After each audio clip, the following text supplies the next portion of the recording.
டேரெக்டில் பண்ணலாமா ரெகுலரில் பண்ணலாமா அப்படிங்கிறத பற்றி சொல்கிறது கிடையாது. எக்ஸ்பென்ஸ் ரேஷியோ எவ்வளோ இருக்குங்கிறது சொல்கிறது கிடையாது. லாக்இன் பீரியட் இருக்குமா, இந்த லாக்இன் பீரியடுக்கு நான் ஒன்று வரேன். இப்போ ரீசெண்டாக கோல்டெல்லாம் விழுந்துட்டு இருக்கிறத பற்றி உங்களுக்கு தெரிஞ்சிருக்கும்.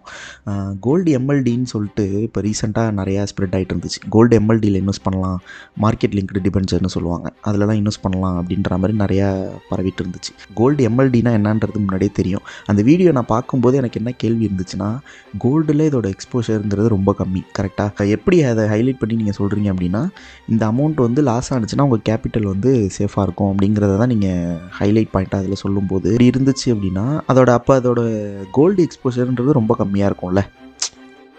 கரெக்டு தானே நான் கேட்குறது? இப்போ வந்து வேறு ஏதோ ஒரு சேஃபான அசெட்டில் அதை இன்வெஸ்ட் பண்ணிவிட்டு பேலன்ஸ் கொஞ்சம் அமௌண்ட்டை தூக்கி அதை கோல்டில் இன்வெஸ்ட் பண்ணுவாங்க. அது கோல்டு லாஸ் ஆனிச்சுன்னா இந்த வேறு அசெட்டில் இன்வெஸ்ட் பண்ணிடுறாங்கல்ல, அந்த அமௌண்ட் அதை காப்பாற்றி விட்டுரும். கரெக்டு தானே? அதுதானே கோல்டு எம்எல்டி. இதை ஏன் நீங்கள் சொல்லலை இந்த வீடியோலையும்? அதாவது கோல்டு எம்எல்டியை நீங்கள் சொல்லிட்டீங்க, அது எங்கெங்கே இன்வெஸ்ட் பண்ணுறாங்கங்கிறத ஏன் நீங்கள் சொல்லலை? இப்போ கோல்டு எம்எல்டியில் ஒருத்தர் இன்வெஸ்ட் பண்ணுறாரு அப்படின்னா அதுக்கு மினிமம் லாக்கின் பீரியடு 3.5 வருஷம்னு நினைக்கிறேன். 3 வருஷமாக 3.5 தெரில.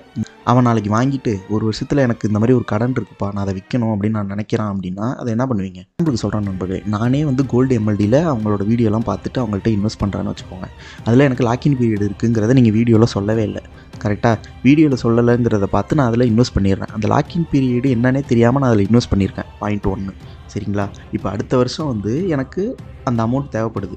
நான் எவ்வளோ இன்வெஸ்ட் பண்ணியிருக்கணும், அதாவது ஒரு 5 லட்சம் இன்வெஸ்ட் பண்ணியிருக்கேன்னு வச்சுக்கோங்க. அந்த 5 லட்சம் நான் அதில் இன்வெஸ்ட் பண்ணியிருக்கேன் அப்படின்னா அந்த 5 லட்சம் எனக்கு அடுத்த வருஷம் தேவைப்படுது. அப்படிங்கிறப்போ என்னால் அந்த அமௌண்ட்டை எடுக்க முடியாது.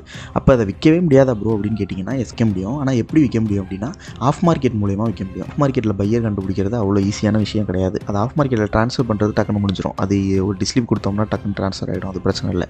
ஆஃப் மார்க்கெட்டில் பையர் கண்டுபிடிக்கிறதுங்கிறது ரொம்ப பெரிய விஷயம். கோல்டு எம்எல்டி ஒரு நல்ல ஸ்கீம் தான் நண்பர்களே. அதை 2-3 வீடியோ பார்த்தேன் அந்த கோல்டு எம்எல்டி பற்றி.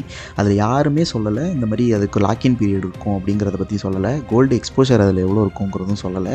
சோஷியல் மீடியாவில் உங்கள் ப்ராடக்ட்டை செல் பண்ணுறதை பற்றி எனக்கு எந்த தப்பும் கிடையாது. ஆனால் அது முழுசாக ஏன் ஒரு இன்ஃபர்மேட்டிவ் கண்டென்ட்டுன்னு நீங்கள் ஏன் அதை அப்புறம் சொல்கிறீங்க?